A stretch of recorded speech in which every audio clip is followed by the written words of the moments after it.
When Shivaraje was 6 years old, Jijamata decided to move to Pune and rehabilitate their province, which was destroyed by Nizam Shah. Jijamata, Shivaraje, and their most trusted Karbhari, that is, clerk and respected teacher, Dadaji Kondev, entered Pune. Even though everything was destroyed by Nizam Shah, there were many brave people who had stayed back in Pune. Jijamata stayed in the home owned by Zamre Patil and met people staying in Pune. They visited the Kasba Ganpati Mandir, which was destroyed by Nizam Shah, but still the Ganpati idol was there and daily worship was being done by the priests. Jijamata gave orders to collect pillars and stones of original temple, prepare new stones and construct the temple again. She taught Shivaraje what is to be done to temples destroyed by invaders.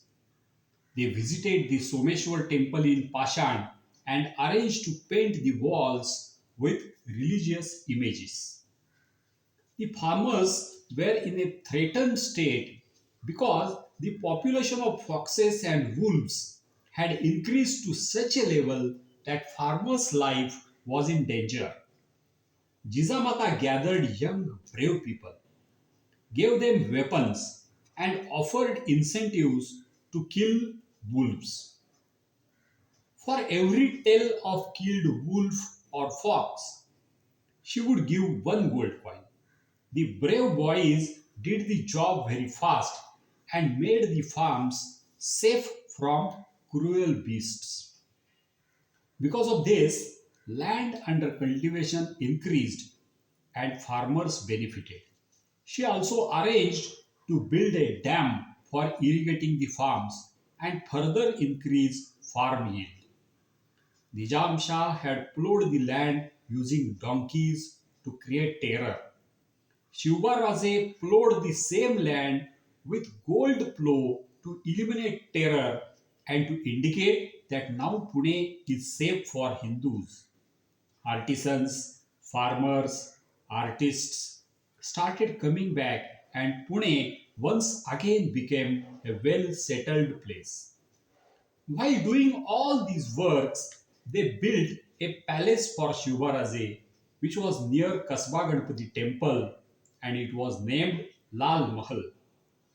The palace had rooms of Shivaraje, Jizamata, a big kitchen, a storage of food grains, weapons room, exercise rooms, wells for water, and arrangements for servants. It was well protected by surrounding wall and guarded gates. Even though they were living in their own Pune city, they were always alert about their enemies and made elaborate arrangements of protection. Jizamata and Shubharaje would regularly visit many temples around Pune and offer prayers and services. These included Chintamani Temple in Theur, Khandova in Jejuri, Moraya in Chinswad, Devi in Kondhalpur, Bhuleshwar, which is near Yavat, and so many other temples. Shivaji Raje continued this in his lifetime. In his military expeditions, he always offered prayers in Hindu temples in those areas, tried to improve facilities in the temple complexes. Even though he was surrounded by Muslim rulers who hated Hindu Dharma, Shivaraje was always feeling proud to be a Hindu. Baji Pasalkar was senior to him in age and became his teacher in weaponry and fighting techniques. Dadaji Kondev was a trusted person of Shahaji Raje and had a vast experience of administration and legal matters. He became teacher of Shiva Raje in these fields of education. He would take Shivaraje with him to Gotha Sabha held in nearby villages. Gotha Sabha was a gathering of senior members of rural society and government officials. It was held for clearing disputes about land ownership or many other matters. How to trace facts, how to find out true ownership, how to deliver justice, how to find culprit. All these things were taught by him in such gatherings. This knowledge became very much useful when Shivaraja's Swaraj expanded. Shivaraja made friendship with many brave and like-minded boys in this period. Whenever he visited any village, he would meet many people, find right persons, and skillfully build relations with them. He started roaming in the surrounding area with these friends. They would observe construction details of forts, official routes to the forts, find out secret routes, note the hiding places.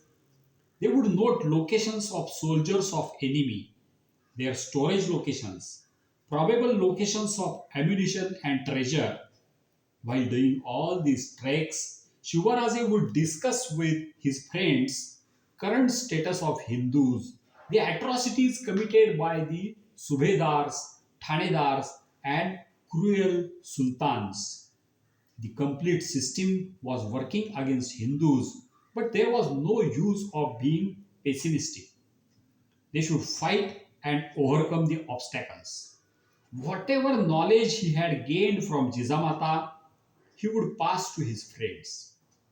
They did not understand everything, but they loved him and believed in his abilities. Thus, all of them started dreaming about their own Hinduvi Swaraj, meaning Hindu empire. Dadaji found a suitable place near Khed and established a new village in the name of Shivabaraji. They invited various artists, artisans, and experts to reside in that village and built a palace for Razi.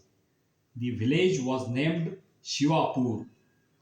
This is the first place named after Shivaji Raje. At the age of 10 years, Shivaraje was married to Saibai Sahib, daughter of another important family of Maharashtra, Nimbalkar from Fulton. When this marriage was celebrated, everyone felt sorry about absence of his father. Shahaji Raje was away and could not attend the marriage due to his responsibilities in Bangalore. But soon after, they got an invitation from Shahaji Raje to visit Bangalore. Everyone was happy about the invitation and started preparation. The distance was long, but as the route was through Adil Shahi ruled state, there was no threat of any enemy attack. Shubharaje was very much excited to see Bangalore and his father's empire. Shahaji Raje lived like a Hindu king there. He had a big palace named Lalit Mahal. In the courtyard, there were many auspicious trees like banyan tree, peepal tree, umbar, etc. He used to walk around these trees. His palace had arrangements for Saugada, which means making sound of various auspicious music instruments at specific times. Normally, this is found in temples. Every day, he would wake up with this sound and then see himself in a plate full of ghee. He was an important chieftain of Adil Shahi Sultanate, giving him a lot of riches. He could afford to employ singers, dancers, poets, and many such artists. He had a separate space for practice of wrestling and weaponry. He was assisted by his own ministry like earlier Hindu kings, and their responsibilities were fixed. He would regularly make donations to temples, artists, and knowledgeable Brahmins. His dream of creating own Hindu empire was not fulfilled, but He had developed similar kingdom-like status under the patronage of Adil Shah. In the map, we can see that here we have Pune. This is Maharashtra up to this point. Then Karnataka starts. Bangalore is here. So this was capital of Shahaji Raje. This is Vijapur, the capital of Adil Shah. So Shivaji Raje from Pune, first he went to Bangalore, and after Bangalore he came to Vijapur. When Shivaji came to Bangalore, he was given a grand welcome by Shahaji Raje, his elder son Sambhaji Raje and wife Tukabai Sahib. Brothers Sambhaji Raje and Shivaji were very happy to spend time together. Sambhaji Raje was trained in warfare by Shahaji Raje himself, and he was well known for his bravery. Shivaji was impressed by his power and wealth. He was always proud of his father, but now his pride had grown multifold. Shahaji Raje taught him the working of such a Hindu kingdom, working of sultanates like Adil Shahi, Nizam Shahi, and Mughals. He had gained experience by working with all of them and knew about their strengths and weaknesses. He made him aware about the strategies used by Adil Shah to crush opponents and ways to overcome the same. As he was not present in the first marriage of Shivaji Raje with Saibai Sahib, he arranged second marriage in Bangalore. The daughter of Mohite family, another important family of Maharashtra, was selected, and the marriage of Shiva Raje Bhosle and Soirabai Sahib Mohite was celebrated with big fanfare, donations, and show of wealth and power. Then Shahaji Raje decided to show him the actual prowess of Adil Shah, for which they had travelled to Bijapur. When they reached Bijapur, Shivaraje could see the real power of his enemy. The city was encircled by seven strong protective walls, that is, fortifications, with big doors protected by soldiers. There were huge protecting towers manned by soldiers. It was impossible for any enemy to penetrate this protective arrangement. Big cannons were placed in firing position at various places. There were very big wells inside the fort, and sound of bulls fetching water was a always heard situation there. For each well, 24 bulls were used to fetch water. So big were the wells. Each serving chieftain was having small palace there. Adil Shah wanted to show that whoever serves him obediently will get lot of wealth, honor, and power. Hence, there was show of wealth in these palaces. Adil Shah always fought out of his territory. Hence, city of Vijapur had never faced destruction by enemy. Shops were full of precious ornaments, gems, cloths. Shivaraje was thinking how these foreigners could gather all this wealth while our indigenous people are having hardships. Why there are shops of cow meat in our country where cow is revered as Gomata?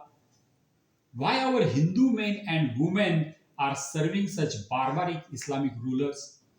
How can Hindu chieftains ignore killings of cows and destruction of temples? Why the number of eunuchs wandering on the streets is so much? Where from did they come? How could these people build such huge masjids in our holy land? Why there is no big temple in Vijapur? All these questions were whirling in his mind. He visited the court of Adil Shah, but he was neither threatened by his power nor impressed by his wealth. He observed keenly the strengths and weaknesses of his enemy, and he started thinking about ways to conquer this enemy. Shahaji Raje was judging Shivaraje's response and came to understand that he is not happy by visiting such core of Islamic rulers. He thought it would be better to give him freedom to do whatever he wants to and support him in fulfilling his dream.